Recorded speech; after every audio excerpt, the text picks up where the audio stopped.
Mas foi na faculdade de medicina que minha cosmovisão ateísta entrou em crise, porque percebi que quanto mais estudava, já que queria me tornar oftalmologista depois de conhecer um paciente cego, mais eu via o quão incrivelmente complexo é o olho humano.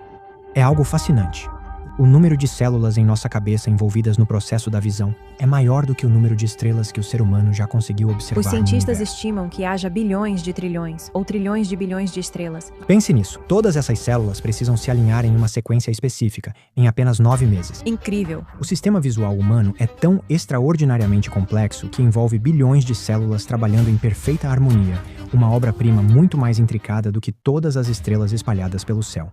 O olho humano e o cérebro juntos contêm bilhões de células e trilhões de conexões, uma arquitetura tão precisa que revela a assinatura de um criador inteligente. Uau. Este cirurgião ocular, que antes era ateu, tornou-se cristão ao perceber quão incrível e complexa é a estrutura do olho, e pensou consigo mesmo: deve haver um criador. Então vamos direto ao ponto. Eu sei que há uma parte importante da sua história que ainda não abordamos, e estou muito empolgada para ouvir de você o que inspirou o seu ministério e o seu trabalho em devolver a visão àqueles que perderam ou nasceram sem enxergar. Sua fé teve um papel fundamental nisso. Você entrou na universidade se considerando um ateu, certo? Sim. Crescendo na China, conte-nos sobre sua formação religiosa, ou a falta dela.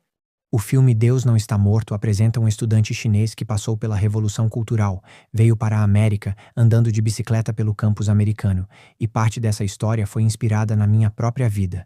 Então sim, exatamente como aquele estudante. Na verdade, quando o estúdio encontrou o ator que interpretaria meu papel, eles me enviaram uma foto por celular e disseram: "Esse é o cara que vai te interpretar no filme Deus Não Está Morto." E eu respondi: "Pelo menos ele é mais bonito." Então encontraram esse ator. E eu era ateu, exatamente como o estudante no filme. Só para esclarecer para quem está ouvindo, você foi criado como ateu? Sim, E isso era comum na China naquela Sim. época? E a Não era maioria- uma questão de somos Sim. ateus, mas sim, é assim na que verdade, somos? ainda hoje a maioria é assim. Cerca de 90% ainda são ateus. 90% ainda são ateus. Sim. E para quem está ouvindo, eu diria que a experiência de um chinês criado como ateu é um pouco diferente da de um americano ateu. Culturalmente, há uma A diferença? principal diferença é que a maioria dos ateus na China nunca teve a oportunidade de aprender sobre Cristo ou sobre a fé. Eles cresceram em um sistema educacional totalmente privado de religião. A diferença é que em países assim, as pessoas nunca tiveram oportunidade.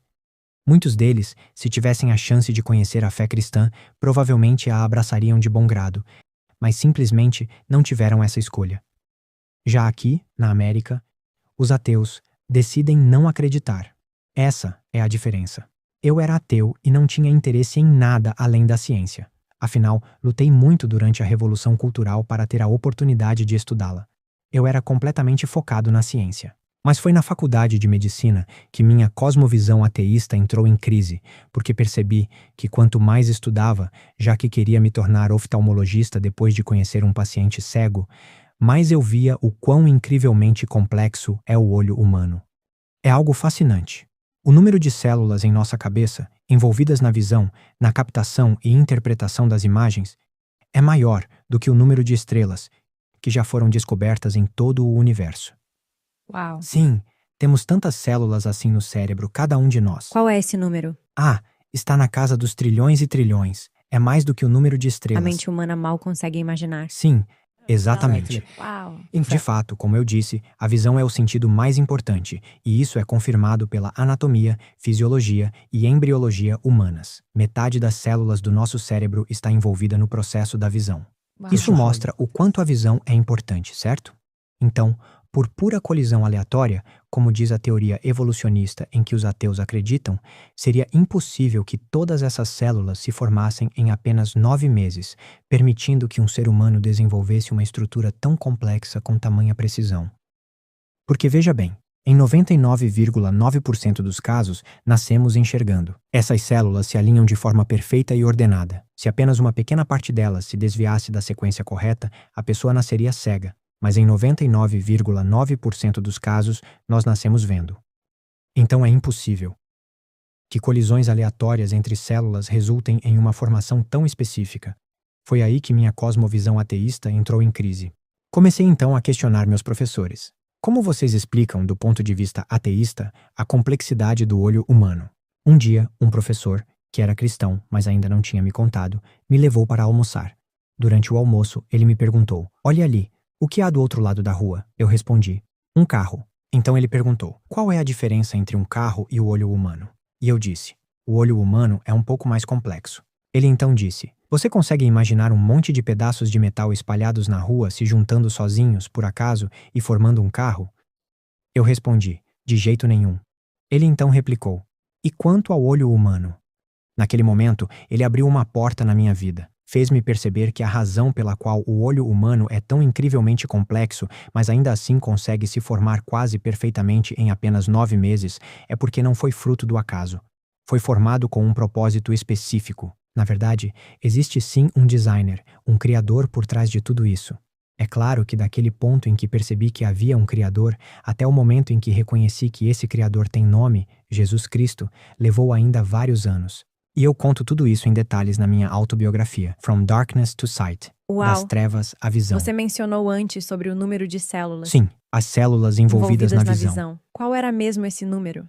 O número de células em nossa cabeça envolvidas no processo da visão é maior do que o número de estrelas que o ser humano já conseguiu observar Os no cientistas universo. estimam que haja bilhões de trilhões ou trilhões de bilhões de estrelas, mas mesmo dentro do universo observável, que tem cerca de 93 bilhões de anos-luz de diâmetro, O sistema visual humano é tão extraordinariamente complexo que envolve bilhões de células trabalhando em perfeita harmonia, uma obra-prima muito mais intricada do que todas as estrelas espalhadas pelo céu. O olho humano e o cérebro, juntos, contêm bilhões de células e trilhões de conexões, uma arquitetura tão precisa que revela a assinatura de um criador inteligente. Uau! Pense nisso, todas essas células precisam se alinhar em uma sequência específica, em apenas 9 meses. Incrível! Foi assim que encontrei o Criador, respondendo uma questão fundamental que a cosmovisão ateísta simplesmente não consegue explicar: a complexidade do olho humano. Na verdade, é interessante. Charles Darwin, em seu livro A Origem das Espécies, escreveu há mais de 160 anos que o ponto fraco da sua teoria da evolução estava justamente na complexidade do olho humano. Sério? Sim, ele reconheceu isso. Interessante. Sim, Uau! é quase como o calcanhar de Aquiles da teoria Uau. evolucionista. E curiosamente, séculos depois, eu me deparei com essa mesma realidade enquanto estudava o olho humano. Uau! E hoje, a partir dessa perspectiva, sinto-me muito abençoado por poder continuar avançando no conhecimento sobre o olho humano, levando esse entendimento o mais longe que a humanidade já levou, e ainda há muito mais a descobrir. Mas tenho o privilégio de compreender profundamente como o olho foi projetado. A verdade é que há coisas que a ciência não consegue explicar, e todas elas apontam para uma mente inteligente que criou o universo. A melhor explicação está na Bíblia Sagrada, e hoje você pode escolher segui-lo. Essa será a melhor decisão da sua vida. Jesus morreu na cruz pelos teus pecados, para que você tenha a vida eterna e seja salvo.